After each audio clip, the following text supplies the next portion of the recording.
அண்ணன் வேல்முருகனும் அந்த கட்டமைப்புகளை பத்தி நிறைய நேரம் பேசுறாங்க. அமைப்பு குழுல பேசுறாங்க, செயற்குழுல பேசுறாங்க. அது மாதிரி ஜனநாயகம் இருக்கு அங்க. நாம் தமிழ்ல ஜனநாயகம், ஆமா ஜனநாயகம் இருக்கு.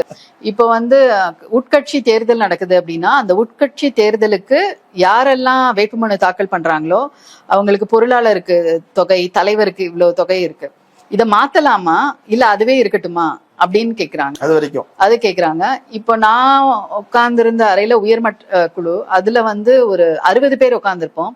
அதுல தலைவர், பொருளாளர், செயலாளர் ஒரு தொகுதிக்கு போடுறதா இல்ல மாவட்ட அமைப்பாளர் அப்புறம் செயலாளர் போடுறதா அப்படின்னு 60 பேர்கிட்டையும் கேக்குறாங்க. உங்களோட கருத்து என்ன, உங்களோட கருத்து என்னன்னு. அப்போ ஆமா, பக்கத்துல ஒரு வயதான 2 பேர் இருக்காங்க, மதிக்கத்தக்கவங்களா இருக்காங்க. இப்ப நம்ம ஒருத்தரை பார்த்த உடனே இவங்களை வணங்கணும்னு சொல்லுவோம் இல்ல, அந்த மாதிரி வணங்கத்தக்கவர்கள் இருக்காங்க. உடனே அது எழுதுறாங்க. எழுதிட்டு எத்தனை பேர் சொல்லியிருக்காங்க, எத்தனை பேர் சொல்லாங்க, இதுனா இப்படி ஒரு இது பண்ணோம்னா இதை எவ்வளவு யார் யார் எவ்வளவு கான்ட்ரிபியூட் பண்ண முடியும். எல்லாத்துக்குமே ஒரு ஜனநாயகம், எல்லாமே ப்ராப்பரா நடக்குது. கட்டமைப்பே இல்ல, கட்டமைப்புகள்லாம் இல்ல, ஆட்களே இல்ல. இல்ல இப்போ கொஞ்ச நாள் வைப்பாங்க, ஒருத்தர் கலைச்சிருவாங்க, அந்த மாதிரி.